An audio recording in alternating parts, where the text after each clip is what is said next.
Coming up on Mountain News this morning, the 11th Forging Innovation in Rural Education, or Fire Summit, ignited in Pikeville. And Perry County ranks #1 in the state for deadly crashes related to people not wearing seatbelts, even as numbers are going down.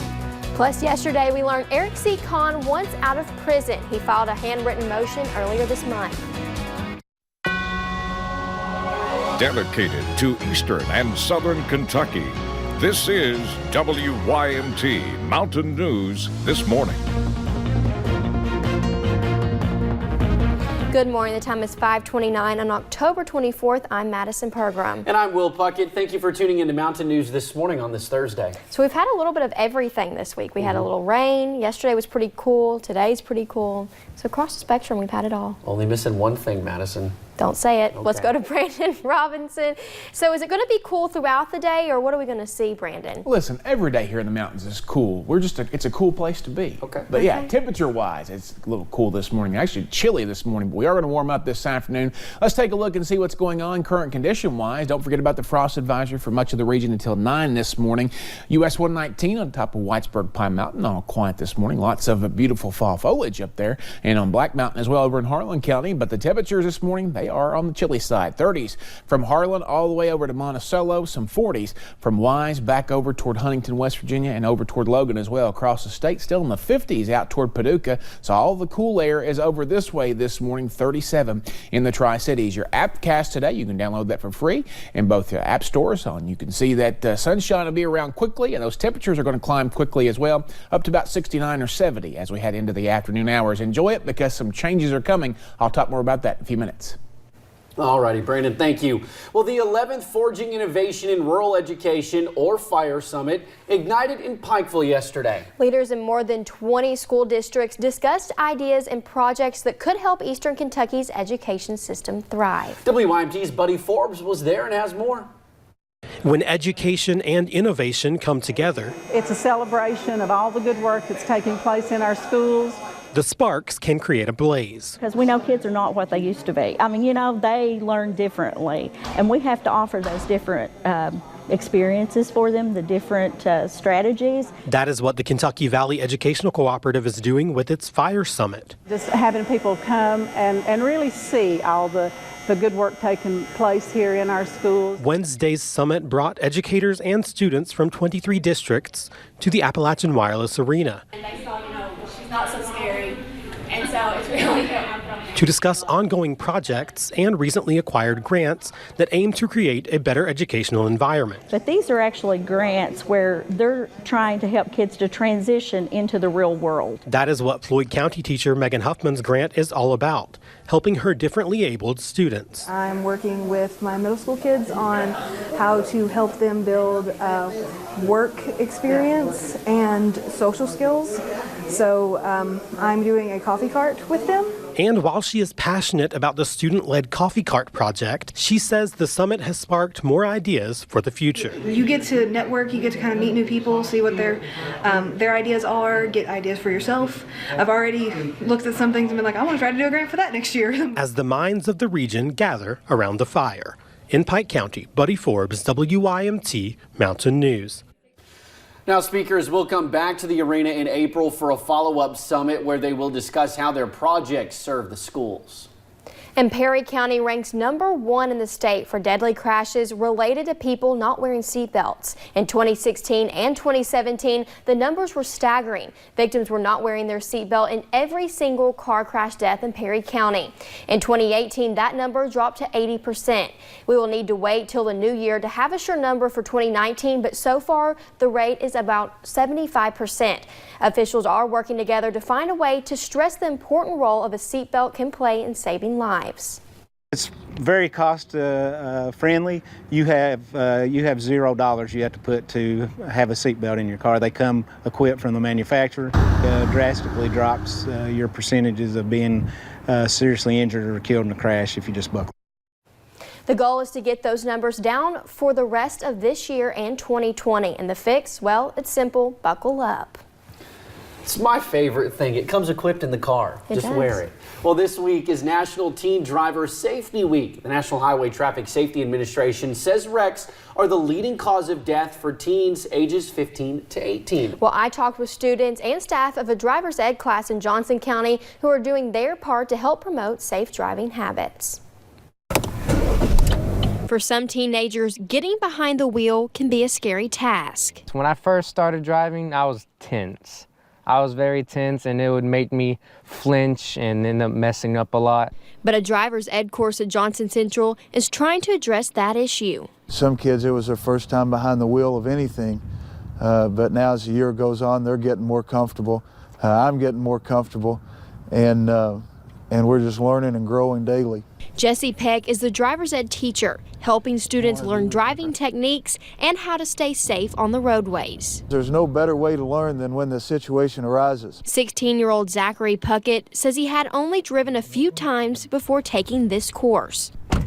But he took us on a ride to show us what he has learned. First, I adjust my mirrors, make sure I'm able to see all the way around me. Then backing up and off we go. Parallel parking, that was a big one. I didn't know how to parallel park at all. Yielding into lanes, getting onto 23, and then just like learning right-of-ways and stuff like that, that helps a lot. With instruction along the way. Be careful around here.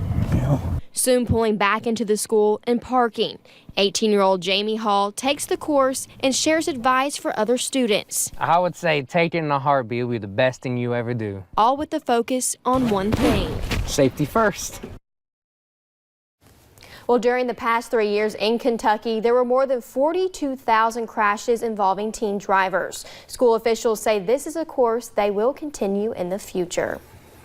Well, a Kentucky lawmaker from Louisville wants to give students easier access to mental health resources. State Senator Denise Harper Angel pre-filed a bill that would require the numbers for a suicide prevention hotline, a domestic violence hotline, and a sexual assault hotline to be on student IDs. This would be for students from 6th grade to seniors in high school. College IDs would also be affected. The lawmaker says making these numbers available would help students to know they are not alone and help is there for them. And for over 30 years, October has been Domestic Violence Awareness Month. So to help raise awareness this year, the Women at Hope in the Mountains Rehabilitation Center created shirts to hang in downtown Prestonsburg to spread the message that those going through the horrific battle are not alone. You know, it makes them feel good having a chance to share or allow people to see, you know, the reality of their situation sometimes and things that they feel stuck in for years. The shirts will be on display in downtown Prestonsburg until tomorrow evening. Yesterday, we learned Eric C. Conn wants out of prison. He filed a handwritten motion earlier this month. Here is a look at that court document. In it, Conn claims the attorneys who represented him were ineffective. He also claims the escape charge was not relevant to him because he was released pending trial subject to various terms and conditions. Conn pleaded guilty to escape and to defrauding the Social Security Administration. A judge sentenced him last September to 27 years in prison. Prosecutors filed a countering motion asking if Conn is waiving his client attorney privilege. Conn has until November 5th to respond. And in Breathitt County, a grand jury indicted the judge executive for the second time in recent months. This is a booking photo of Jeff Noble from August. He faces official misconduct, abuse of public trust, and theft charges. He's accused of using county money to put diesel fuel in his personal truck. In a separate case, Noble faces charges for allegedly buying lumber with county money for personal use. Also in Breathitt County, state troopers arrested 2 people accused of trafficking drugs. The state police say they searched a home in the Jets Creek community last week. They found 57 pounds of suspected marijuana along with pills, weapons, and cash.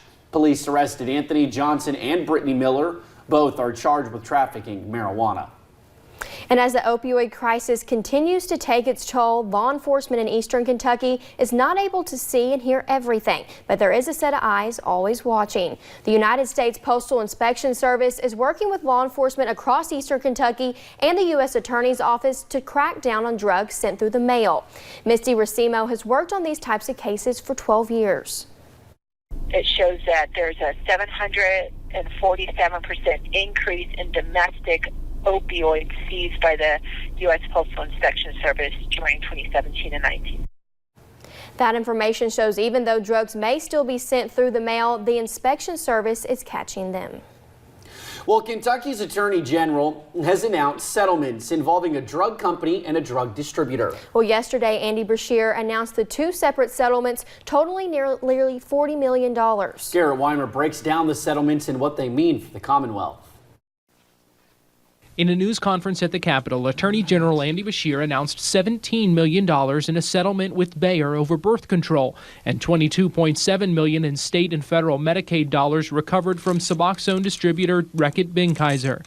There's only one reason these companies make false claims about their products, that they put their profits over the lives and health of our people. Beshear says the amount the state got in the Suboxone recovery, part of a national billion-dollar-plus settlement, is based on the number of prescriptions and the costs to Medicaid here. Beshear said more than $5 million from the Reckitt settlement will go to the state's Medicaid program. More than $10 million from the Bayer settlement will be available for the General Assembly to appropriate during the upcoming budget session. I strongly encourage the legislature to use these funds to ensure affordable and accessible health care and to support public health for all Kentuckians. In a statement, House Speaker David Osborne said lawmakers will appropriate the money in a, quote, fiscally responsible manner. Osborne acknowledged public health and accessible health care are priorities, and he also pointed out the need to fund public pensions. At the Capitol, Garrett Weimer, WYMT Mountain News. Now, this is not the first time in recent months a settlement with the drug company has garnered headlines here. The state's $24 million settlement with opioid maker Purdue Pharma back in 2015 has recently come under fire by Republicans. And Senate President Robert Stivers says he plans to file a resolution to have the settlement investigated. Brashear has been criticized for working for the firm that represented Purdue, though he said he had nothing to do with that case. In a statement yesterday afternoon, Stivers said he is still waiting to hear about the Attorney General's efforts to protect Kentucky in the bankruptcy of Purdue Pharma. And some scary moments for riders stuck on a Universal Orlando ride in Florida when a glitch sent the coaster to a full stop mid-ride. Rain chances are on the horizon, but not today. I'll tell you when we can expect them in about 3 minutes.